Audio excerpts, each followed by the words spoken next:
Assalamualaikum teman-teman, seperti biasa sebelum mulai Mimin mendoakan semoga teman-teman semua selalu dalam keadaan sehat walafiat. Oke, kali ini kita akan melanjutkan Martial Master versi novel bagian 1403. Bagi yang baru bergabung, selamat bergabung. Dan bagi yang belum subscribe dulu lah agar Mimin tambah semangat lagi nih bikin videonya. Oke, kalau sudah kita langsung masuk ke isi ceritanya. What's left and Sikong juga ada di sini karena itu. Yang mulia, ini bukan hanya kehormatan bagi kami, tetapi juga kehormatan bagi Tuan Sikong. Kami dapat melayani Anda yang Anda sebenarnya adalah yang mulia keluarga kekaisaran, kata Pei Epil. Hahaha, menarik, kata Qingchen. Dia tersenyum. Oke, itu tidak jahat kan? Ikuti saja aku, kata Qingchen. Matanya berkedip dan dia berkata sambil tersenyum. Di benua ini, Qingchen merasakan perasaan yang sangat aneh begitu dia masuk. Qingchen pelan menyelidiki, tetapi tidak tahu berapa banyak waktu yang akan terbuang.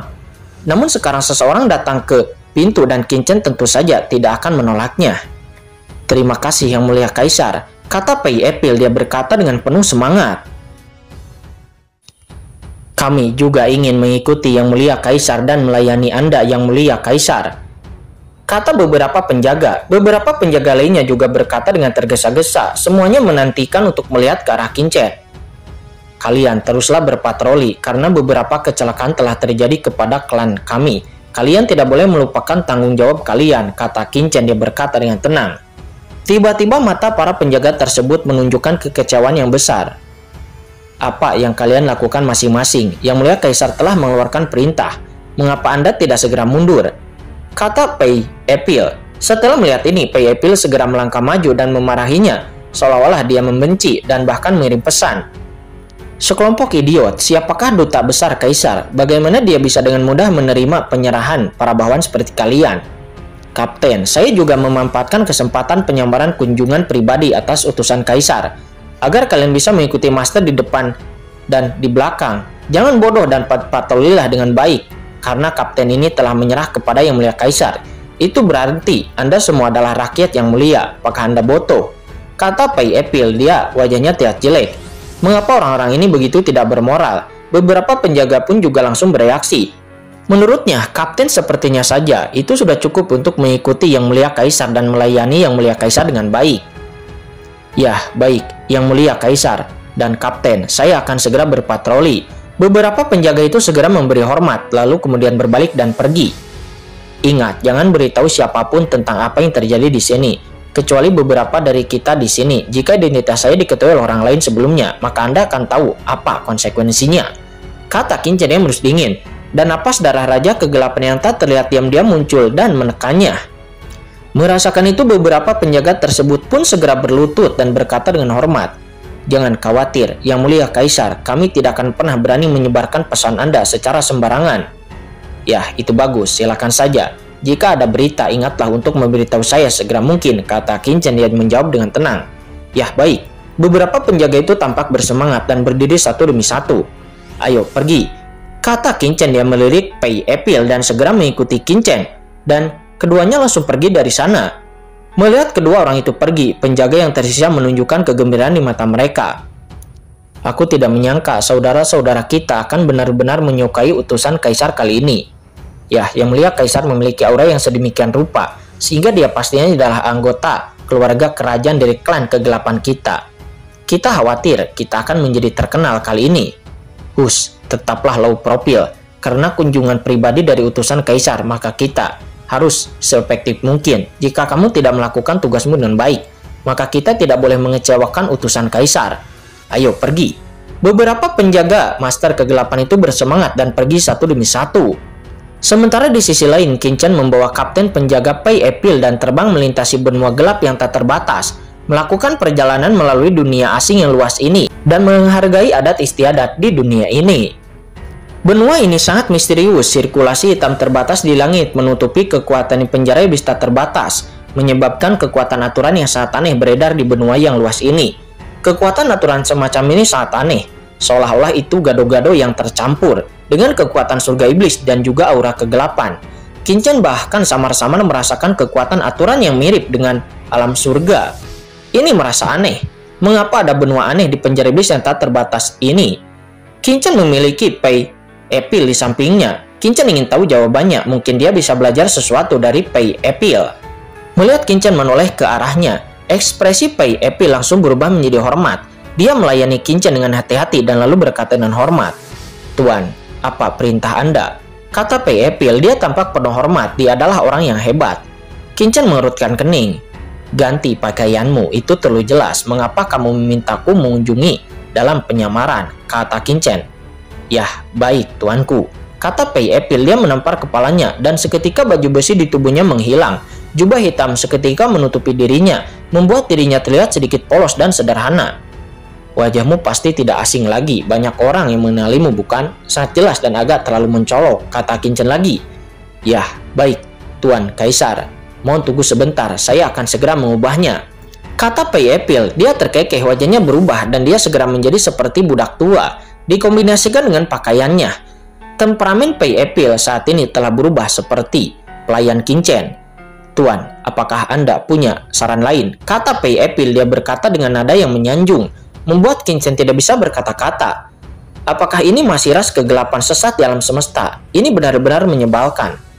"Saya tidak punya instruksi lain. Ceritakan saja tentang asal-usul dan situasi terkini di benua hitam Yu ini," kata Qin-Chen dengan tenang.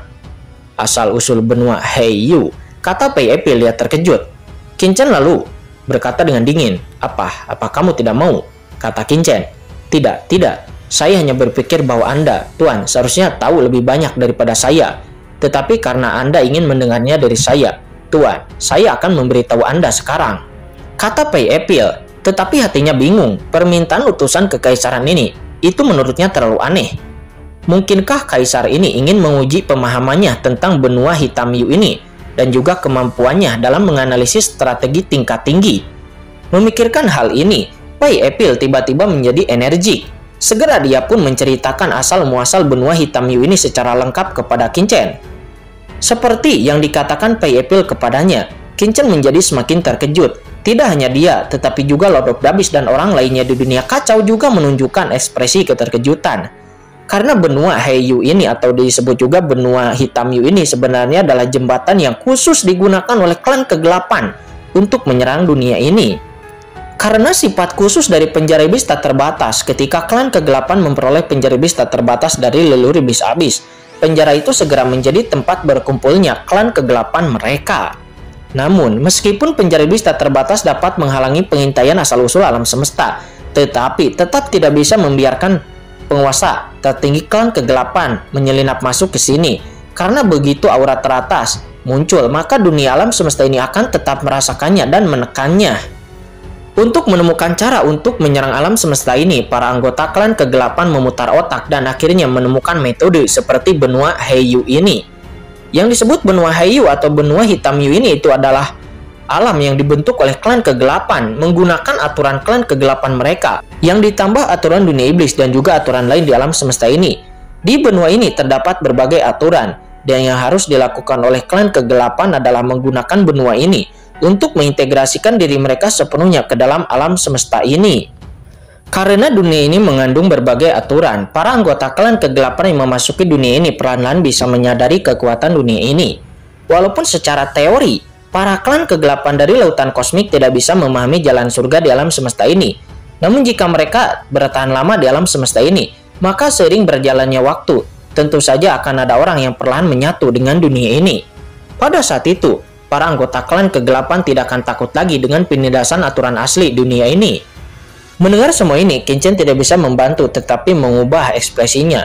Anggota klan kegelapan ini sangat pandai dalam berpikir seperti itu. Biarkan bangsamu sendiri memasuki dunia ini dan beradaptasi dengan aturan dunia ini. Jika kamu benar-benar bisa melakukan ini, maka orang-orang kegelapan akan menyerbu masuk dengan tidak bermoral, dan kemudian makhluk di alam semesta ini akan menderita pukulan yang sangat besar.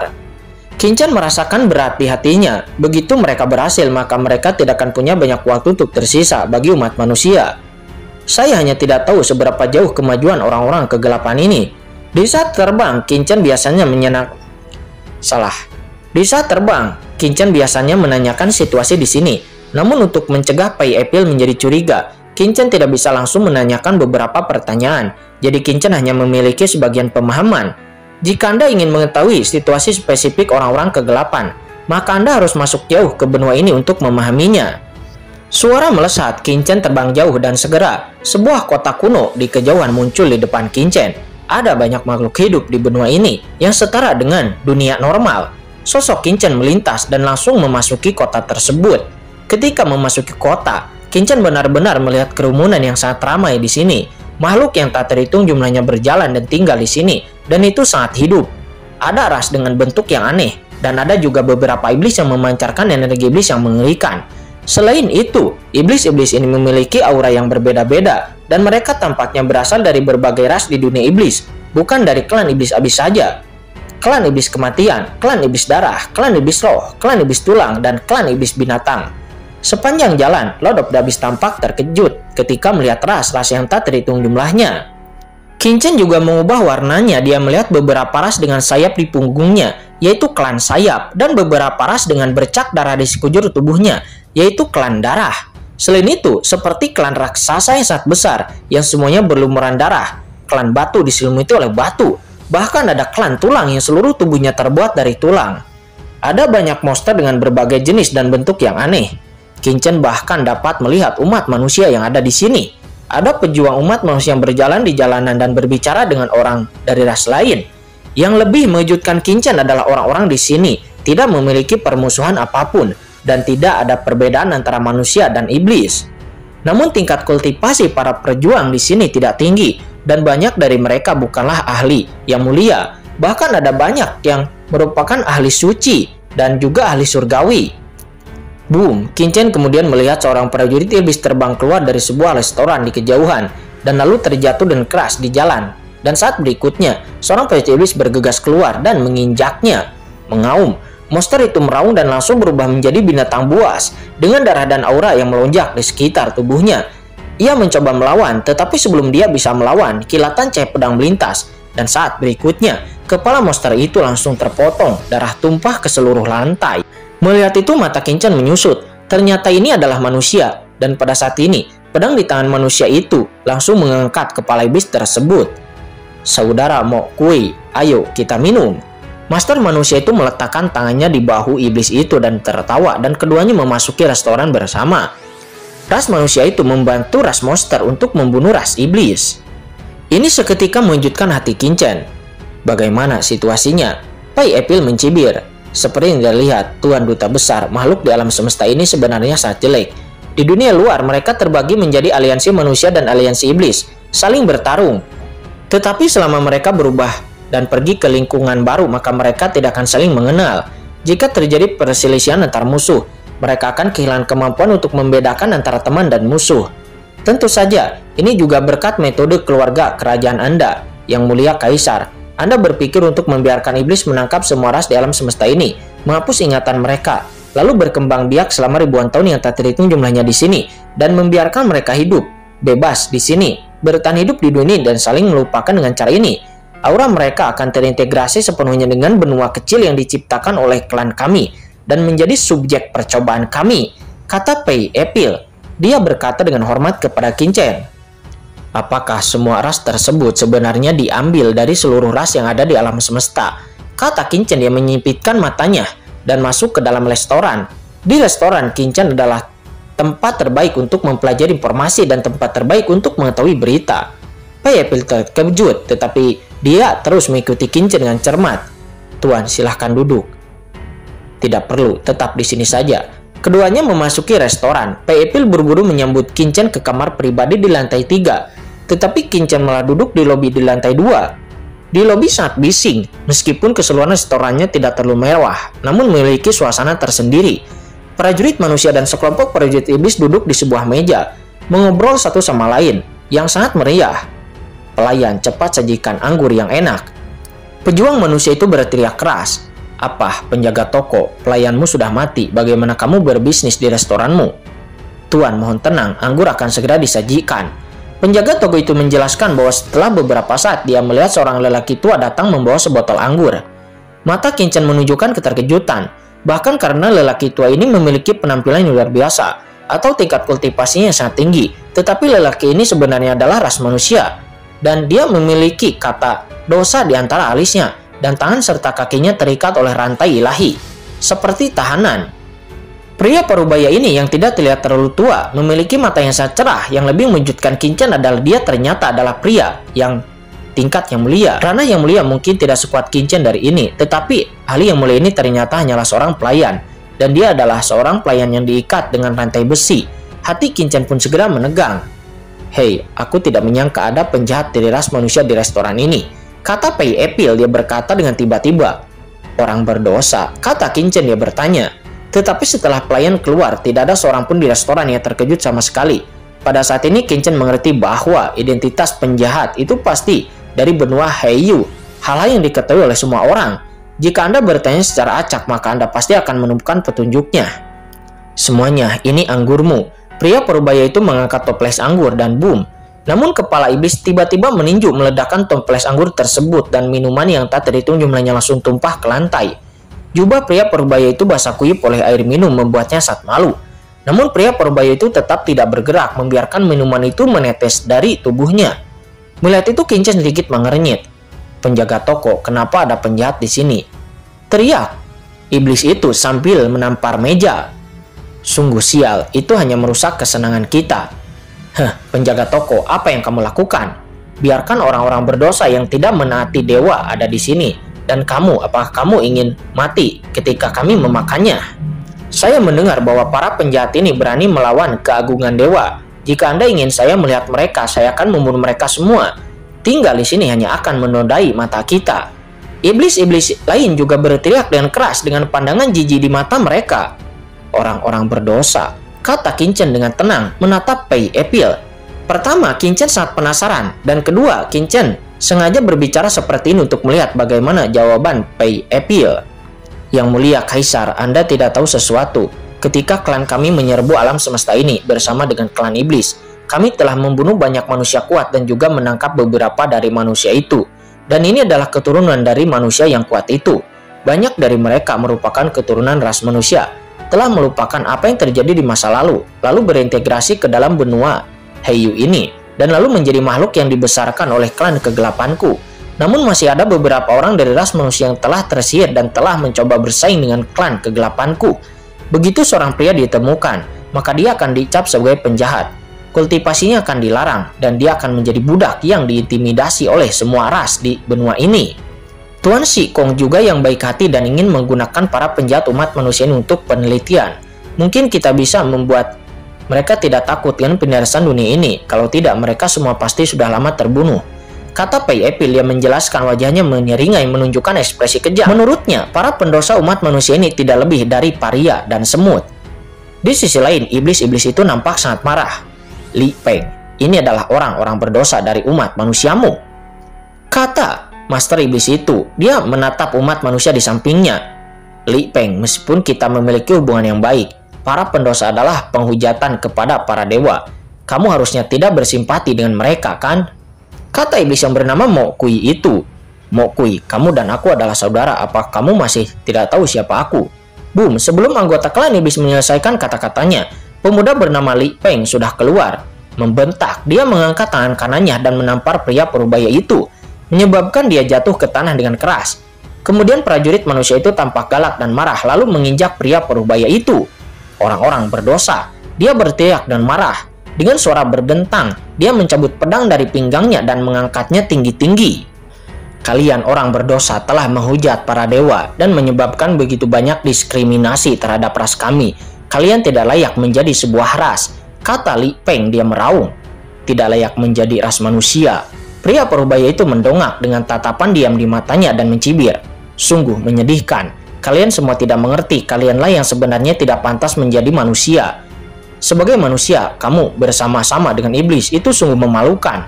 Setelah semua wajah umat manusia, tahukah kamu apa yang sebenarnya terjadi kepada nenek moyangmu? Bagaimana dia bisa mati?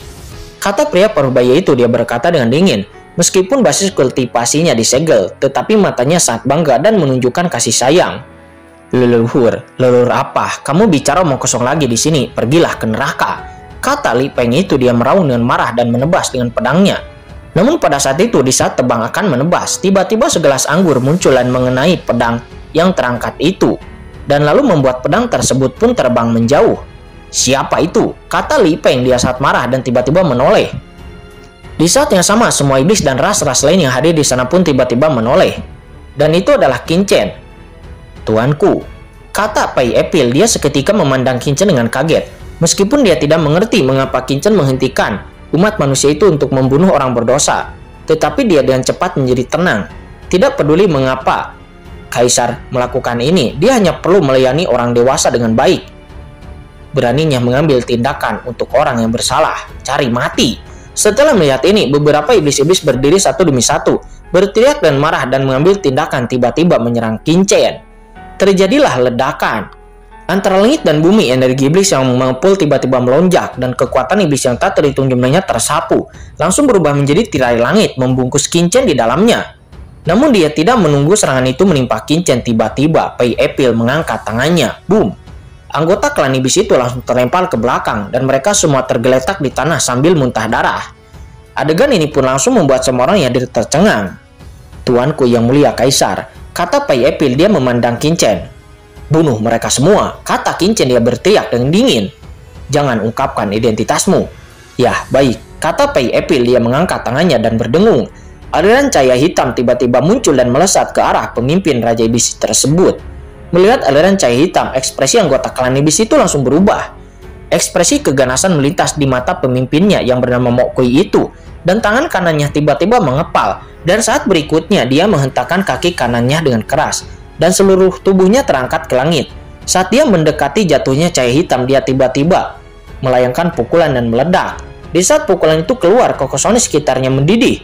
Namun di saat tinju Mo Kui bersentuhan dengan aliran cahaya hitam, tiba-tiba aliran cahaya hitam itu seketika menembus langsung ke tangan Mo Kui, dan kemudian mengikuti tinju ke dalam tubuhnya. Dalam sekejap, iblis bernama Mo Kui itu seperti bola karet yang kempes, dengan kekuatan yang tak terhitung jumlahnya menyapu tubuhnya dan kemudian dimusnahkan. Pembunuhan secara instan. Di lapangan sangat sunyi sehingga Anda bisa mendengar suara jatuhnya air ke lantai. Master iblis yang bernama Mo Kui itu dikalahkan hanya dalam hitungan detik. Sementara di sisi lain, iblis-iblis lain dan semua orang kuat dari semua ras juga benar-benar bingung. Satu serangan. Apakah Raja Iblis ini langsung terbunuh hanya dengan satu serangan? Pikiran semua orang benar-benar kosong saat ini. Di sampingnya, mata Mo Kui yang belum sepenuhnya menghilang, penuh dengan kebingungan. Dia membuka mulutnya dan ingin mengatakan sesuatu, tetapi tidak ada yang keluar. Begitu saja, jiwanya langsung menghilang sedikit demi sedikit. Pada saat ini, aliran cahaya hitam melayang keluar dari jiwanya, dan saat berikutnya, aliran cahaya hitam menebas langsung ke arah Master Iblis lainnya. Ekspresi Master Iblis tiba-tiba berubah. Dia tidak mundur karena dia tahu bahwa dia tidak bisa mundur sama sekali. Kecepatan pedang ini sungguh tidak normal, dan dia tidak bisa mengelak sama sekali. Master Iblis itu mengambil langkah ke depan. Dengan langkah ini, aliran cahaya hitam langsung ditutupi oleh seputung cahaya ajaib. Namun, begitu aliran-aliran cahaya hitam itu memasuki dunia iblis yang mengumpulkan seluruh kekuatannya langsung dimusnahkan. Melihat pemandangan ini, wajah Master Iblis itu menjadi pucat. Dia hanya memiliki satu pikiran di benaknya, yaitu sudah berakhir. Begitu pemikiran ini muncul, cahaya hitam menghilang di alisnya, dan boom, tubuh Master Iblis itu bergetar hebat, dan kemudian tubuh dan jiwanya mulai dimusnahkan dengan cepat. Terbunuh lagi. Master Iblis itu memandang Pai Epil yang duduk di sana, matanya dipenuhi dengan rasa tidak percaya. "Siapa kamu?" Para Master Iblis itu melihat ke arah Pai Epil. Sosok ini begitu menakutkan, tetapi mereka tidak tahu identitas sosok itu. Namun pada saat ini, mereka kemudian akan melarikan diri dari sini dalam sekejap. Tetapi, sebelum mereka bisa meninggalkan restoran, cahaya hitam sudah mengejar mereka dalam kehampaan. Lalu terdengar suara letupan. Dalam sekejap, lusinan iblis yang hadir semuanya langsung terbunuh dan tidak ada seorang pun yang hidup. Dan pada saat ini, aliran cahaya hitam langsung menyatu kembali ke tangan Pai Epil. Pai Epil mengambil gelas anggurnya lagi dan lalu meminumnya dengan ekspresi yang sangat tenang. Kesunyian di seluruh lapangan terdiam sesaat. Semua orang memandang Pai Epil dengan ekspresi ngeri. Mata mereka menunjukkan ketidakpercayaan dan tubuh beberapa orang bahkan gemetar hebat. Lusinan master dari klan iblis semuanya dibunuh oleh Pai Epil dalam sekejap mata.